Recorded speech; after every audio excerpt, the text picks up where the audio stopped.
spectacular campsites on the most remote of tracks, to the workshop and everything in between. Your next episode of Great Off-Road Adventures is just seconds away.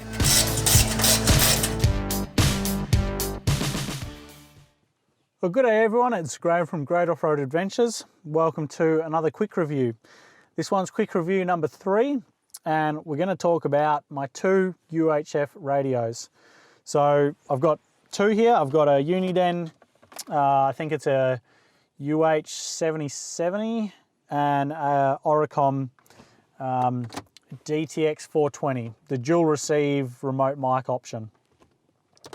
Going to do a quick chat about the features on both and my thoughts on which one works better and how I have them set up in my car. We'll quickly start the Uniden. I've had this for, geez, it must be coming up on like nearly 5 years now. It's remote mic option, so all the controls are on the handpiece.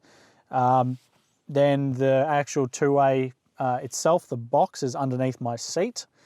It's got a speaker in the handpiece as well as under the seat, so you can hear it quite clearly when you're using it. And yeah, it does exactly what you'd expect a two-way to do. It's a single channel, 5 watt. This one here I've had set up to a 6.6 dB antenna before, and yeah, it's performed really well. Gotten out to about 10 kilometer range when we were crossing the Nullarbor, so that's quite respectable. In my instance setup right now, it's set up on a small little 3 dB antenna at the top of my awning, and I'll explain why it's like that later on. So moving on to the Oricom, like I said, it's the DTX 420 dual receive. What does that mean? Well, I'll turn it on and I'll boot it up. Again, oh, there we go, got action already. The Oricom's just like the Uniden. It has obviously a speaker in the handpiece as well as a speaker in the actual box under my seat, so you can hear it really clearly. What is the dual receive? It receives 2 channels simultaneously all the time. So right now it's set up on channel 40 and on channel 10. And literally all you have to do is just push that swap button and swap between the 2. So it's receiving 40 and 10 all the time. Right now I'm on channel 10. Yeah, I'm chatting to the guys that I'm in convoy with. We catch up to a road train or something on the highway. I want to quickly talk to him, ask if it's clear to overtake. Bang, push one button. Yeah, you know, Sam's fridge lines are, is it clear to overtake? That there is the single best function I've ever had in a two-way. That ability at a push of one button to swap channels. The reason why there's 2 two-ways in the car is in the past, that's what we had to do. We'd have the road channel on one radio, and then you've got to, oh yeah, is it clear to overtake? Yeah, it is. Hang that back up, grab the other one. Oh yeah, all good guys, I'm just going to overtake them. There's a lot of stuffing around, juggling 2 radios. So the ability to swap between your 2 channels at the push of one button is golden. As for construction, feel, texture, well, they're both made out of plastic. They both feel good. They've both got some sort of grips and bumps and whatnot. It's easy to feel the buttons and all that.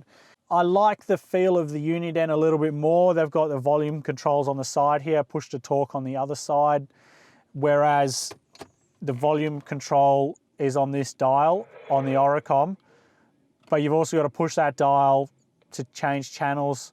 So you've got to really sort of like pay close attention to what setting you're adjusting on Oricom, and that takes your attention away from elsewhere. Whereas with the Uniden, volume over the side is separate to the channels on the front. So it's just that a little bit more user-friendly, the Uniden. As for performance-wise on both of them, the Oricom's wired up to the Town and Country antenna pack. So in its configuration right now, with the tall antenna, it's a 6 dB antenna, and when I unscrew it and put the little cap on, it's a 3 dB antenna. I don't need two antennas the same. It'd be a little bit pointless in my opinion. So that's why I keep the big antenna on the Oricom and the smaller antenna on the Uniden.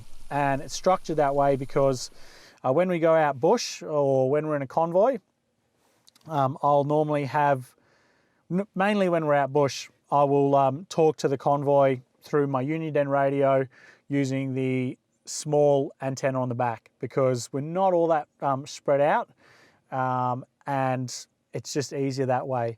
What that allows is it frees up the Oricom to scan with a much bigger antenna, so it receives stuff from further away. So it can scan for distress signals, so that's channel 5 and 35, your emergency channels.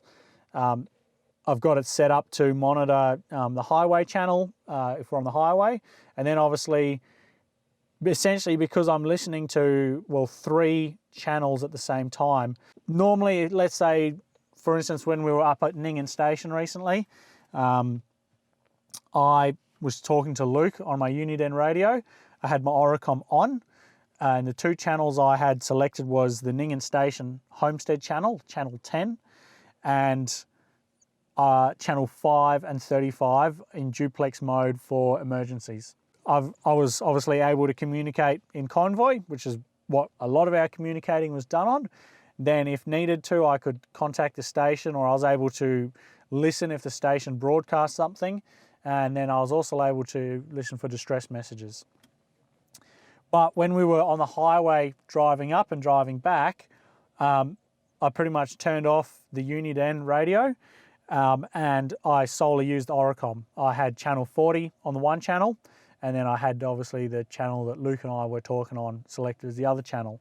That was actually really beneficial, because on the way back we got stuck behind 2 massive haul packs coming back from up north, and we were able to chat to the pilots, and they gave us the green light, clear to overtake. And yeah, literally to overtake we had to go onto the verge of the oncoming lane, so pretty much off the other side of the road to overtake, go around. So yeah, that was the benefit of having, well, the two-way, that we can literally just swap channels. Well, I can swap channels at the push of a button. But that's also the benefit in having a two-way in general. So those of you out there that are new to four-wheel driving or touring, you know, you're going to throw your caravan on, cut a lap of the country, yeah, grab a two-way. You can get a good two-way that is relatively inexpensive. It's not going to sort of blow the budget out of the water, and it's worth its weight in gold when you're traveling the highway and just going out camping with your friends. Just that ability to talk between the cars. You know, you're driving along a track. Oh, did you see that piece of wildlife? Or how beautiful does it look with the hills in the background there?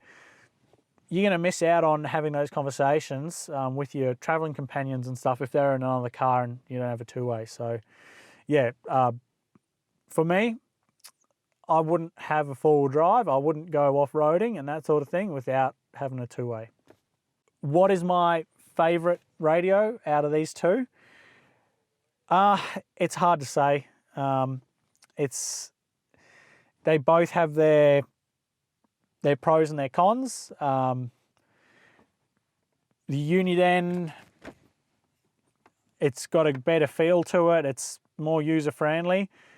But after, I guess, 4 or 5 years, the push-to-talk button on the side feels a little bit spongy, a little bit less responsive.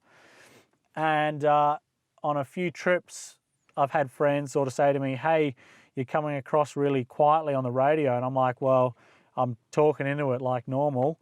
So, and that's solely been with the Uniden. But then I've had other times more recently where they've, you know, it's been no issues, no remarks on how the performance has been. So yeah, that's an odd one, but that pretty much covers off pros and cons on the Uniden. Pros and cons on the Oricom, it's not as user-friendly. Having to push the button here and then turn the dial to control everything is pretty annoying. But there's a really positive feel to the push-to-talk button. And obviously having that dual receive the ability to swap between the two channels is massive in my opinion.